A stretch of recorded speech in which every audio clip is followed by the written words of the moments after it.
Ketahuilah siapa yang meludahkan permen karet ke tanah. Seekor lalat terbang mengira permen karet itu adalah makanannya. Jadi saya langsung terjun ke sana. Tanpa ragu, dia memasukkan kopernya dan bersiap untuk makan. Tapi permen karet tidak hanya menyumbatnya.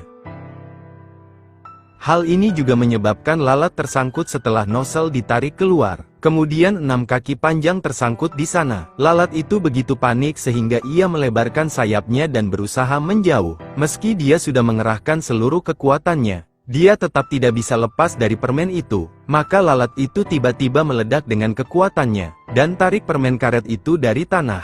Lalat itu tidak punya pilihan lain selain pergi dari sini dengan membawa permen karet. Akan turun hujan lebat, dan permen karet ini harus dihilangkan sesegera mungkin. Setelah berpikir sejenak, lalat itu mulai terbang dan bergetar terus-menerus di udara. Setelah 2,5 menit bekerja keras, lalat tersebut akhirnya lolos, tanpa sengaja menggantikan permen karet yang tersangkut di jaring laba-laba.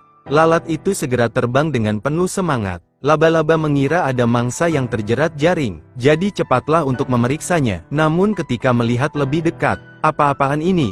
Ini tidak bisa dimakan dan mempengaruhi bentuk jaring laba-laba. Jadi laba-laba itu mengulurkan satu kakinya dan meraih dahan itu untuk meminjam kekuatan, dan mencoba yang terbaik untuk mengeluarkan permen ini.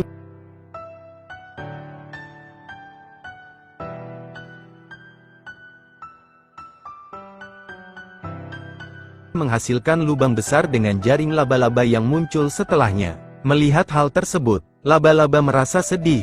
Turunkan perlahan ke tanah. Bersiaplah untuk membuang permen karetnya. Namun permen itu menempel di kaki laba-laba. Betapapun kerasnya aku mengguncangnya, aku tidak bisa menghindarinya. Laba-laba pintar itu menjatuhkan kakinya dan membiarkan permen itu jatuh dari kakinya. Kali ini permen itu jatuh ke dalam cangkang siput. Siput merangkak perlahan. Sekarang tidak bisa lebih cepat lagi. Namun hal ini bukan masalah besar bagi bekicot. Siput itu merangkak menuju batu. Gosok maju mundur dengan kuat. Setelah permen menempel di es, siput itu mulai merangkak kembali. Hanya 2 detik kemudian, potongan permen karet pertama telah tumbuh hingga 2 meter panjangnya. Harus dikatakan bahwa daya regangan permen karet ini sangat tahan lama. Saat ini, ada seekor lebah yang tidak tahu apakah dia sedang terburu-buru untuk pergi berkencan atau melarikan diri dari orang lain. Jadi aku memukul permen karetnya. Mungkin itu benar-benar terburu-buru. Jadi dia mati-matian berlari ke depan dengan seluruh kekuatannya.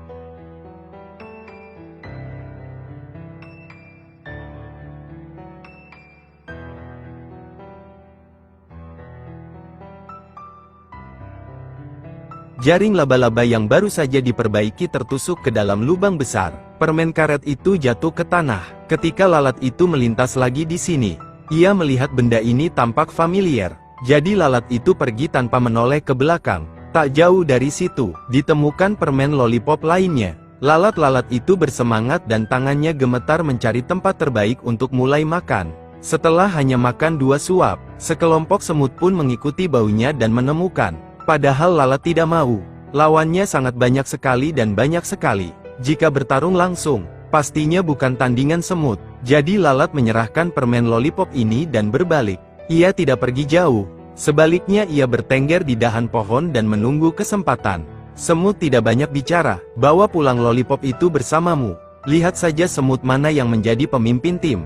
Ia hanya duduk diam di atas permen lollipop dan membiarkan semut lain membawa permen itu kembali. Melihat semut pergi, semakin banyak lalat memikirkannya, semakin tidak puas jadinya. Bukan hanya semut yang mempunyai koloni, ia juga akan kembali ke kaki tangannya. Semut masih membawa lollipop kembali ke sarangnya. Kemudian lalat itu berlari ke depan bersama kaki tangannya dengan ganas. Jangan bernegosiasi dan mengepung koloni semut ini. Pertama mereka terbang sekitar 180 kali untuk membingungkan orang banyak. Kemudian pilih waktu untuk bertindak. 5 ekor lalat memungut permen tongkat tersebut lalu berjalan pergi.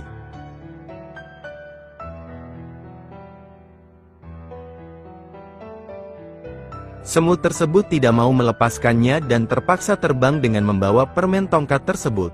Untuk membasmi semut-semut ini, lalat-lalat itu terbang ke udara dan mulai menggoyang-goyangkan permen tongkat itu dengan kuat.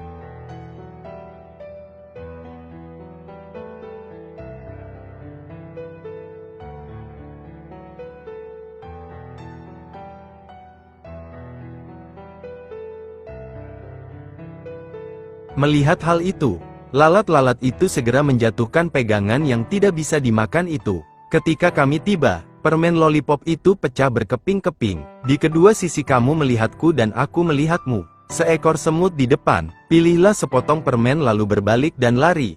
Tak mau kalah, lalat lain pun bergegas mengambilnya. Tangan yang cepat memegang emas, tangan yang lambat memegang tanah. Lollipop dibagi rata. Akhir yang bahagia. Lalat mendapatkan apa yang mereka inginkan dan memulai perjalanan pulang. Semut juga banyak panen dan pulang. Hanya kaptennya yang tangan kosong. Ada satu benda tertinggal di tanah dan tidak ada yang menginginkannya, pegangan permen lollipop. Secara tidak sengaja ditemukan oleh seekor laba-laba. Ia dengan bersemangat berlari ke depan, pegang pegangannya dan bergegas pulang. Laba-laba membuat ayunan menggunakan pegangan dan sutra laba-laba ini. Padahal tidak makan lollipop, tapi sepertinya itu pilihan yang sempurna.